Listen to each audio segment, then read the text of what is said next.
All right, let's get right into it. A few weeks ago, a document filed with the SEC, which is usually pretty boring stuff, revealed something, well, something extraordinary. It showed a pattern, hiding in plain sight, that suggests the world's wealthiest investors are getting ready for something big. And today, we're going to break down what that is. $89 billion. That's the amount of stock that corporate insiders and these massive billionaire-controlled trusts have sold in just the last 6 months. Let that sink in. $89 billion. This isn't just your standard, portfolio rebalancing. The sheer scale of this and how coordinated it looks is sending a very clear, if very quiet signal. So that brings us to the big question for this whole explainer. What do they see that maybe the rest of us don't? We're going to follow the breadcrumbs they've left behind in all these public filings and try to understand the story this massive sell-off is telling us. To solve a mystery like this, rule number 1 is you've got to follow the money.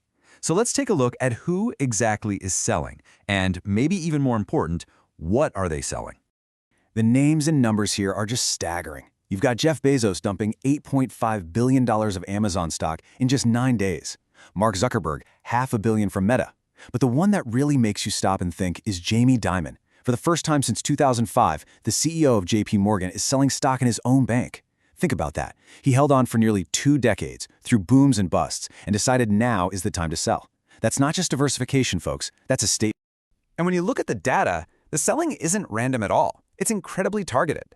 The sector is getting hit the hardest: technology, consumer discretionary, and financials. These are the very engines that have been powering the S&P 500 to record highs. So the so-called smart money is cashing out of the market's biggest and brightest winners. So, why now? Why this sudden, massive exit? Well, according to the source material we're looking at, these insiders are reacting to 5 specific warning signs that are all blinking red at the same time, suggesting the big party on Wall Street might be about to end. Okay, the first red flag is simple. The stock market is just incredibly expensive right now. Valuations are stretched so thin that, historically speaking, this is the kind of altitude you hit right before a major drop. It's like a price tag that's been inflated way beyond what something is actually worth. Let's actually put some numbers on that. Right now, the S&P 500 is trading at 22.2 times its expected future earnings. You can see that's way higher than both the 5-year and the 10-year averages. And to really put it in perspective, valuations have only been this stretched twice in the last 40 years, right before the dot-com bubble burst and during the 2021 frenzy. And we all know what happened next both times: a major, painful correction. The second signal is this growing disconnect between all the hype and the actual reality of the numbers. Microsoft is a perfect example. Their revenue grew 16%, which sounds amazing, right? But their free cash flow, that's the actual cash they have left after running the business, it actually fell by 7%. Why? Well, they're spending billions and billions on AI infrastructure.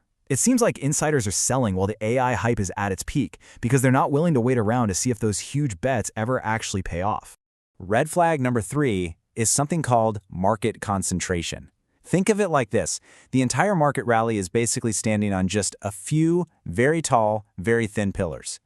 The market's health has become dangerously dependent on a handful of mega-cap tech stocks, and that creates a super fragile situation where if just one of those pillars starts to wobble, the whole thing could come crashing down. And here is the number that really shows it.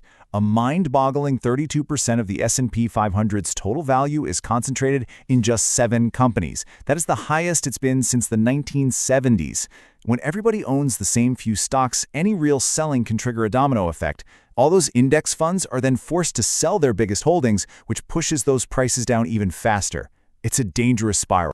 Signal number 4 is happening over in the credit markets. See, during that whole era of near-zero interest rates, corporations took on trillions in super cheap debt. Well, now that debt is starting to come due, and it has to be refinanced at today's much, much higher rates. This is putting a massive squeeze on company profits, and it's increasing the risk of bankruptcies. The bond market is already starting to price in a wave of default. And finally, we get to the 5th and, honestly, the most direct signal of them all. This isn't just a theory based on charts and data. This is the documented action of the people who know these companies inside and out.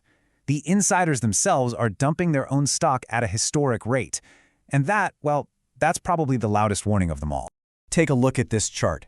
It shows the insider sell-to-buy ratio. For every single share that corporate insiders bought of their own companies, they sold nearly 5. 5! The last time this ratio was this high was in 2007, right before the global financial crisis. The people with the most information are voting with their wallets, and they are voting to get out. So if they're selling all these high-flying tech and growth stocks, where's all that money going? Well, they're not just sticking it under a mattress. They're being very strategic. They're building what the source material calls a financial bunker. Let's break down what that actually looks like. The shift in strategy here is just crystal clear. They are getting out of assets built on intangible hype, and they're moving into tangible, defensive, some might even say boring businesses.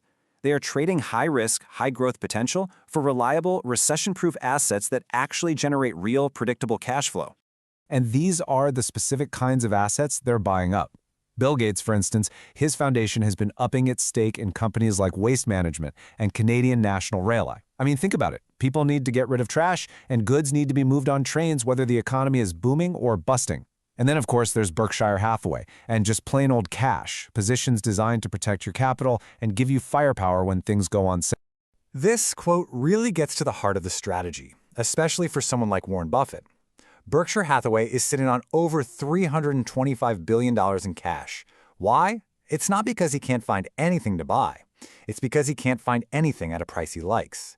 He is selling into this strength, building up a massive war chest, and just waiting patiently for the panic so he can go shopping when there's blood in the streets. Okay, so given all these signals and these big strategic moves, the source lays out a potential timeline for how this whole thing could unfold. Now, this isn't a guarantee, of course, nobody has a crystal ball, but it's a framework for what you might want to watch for. According to the source, Phase 1 is what we're in right now, this quiet selling happening under the cover of a stable-looking market. The prediction is that the first real cracks will show up in the second quarter, maybe a big market leader as a huge earnings miss. That correction could then snowball into a full-on crash by the third quarter, which then sets the stage for Phase 4, the bottom, and the moment when all those billionaires deploy their cash to buy amazing assets at bargain basement prices. So, what's the takeaway for an everyday investor, according to the source? It really boils down to a 5-step defensive game plan. First, take a hard look at your own portfolio. Are you way too exposed to those same few crowded tech stocks? Second, raise some cash.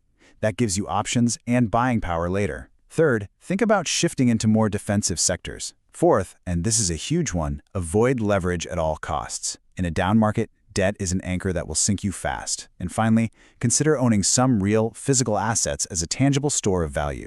This quote just summarizes the whole situation perfectly. The data is clear.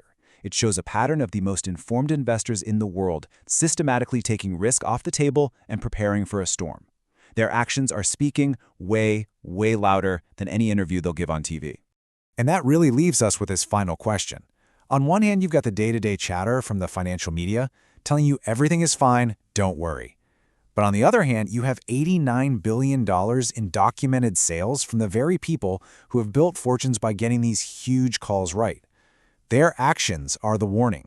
The only question left is, who are you going to listen to?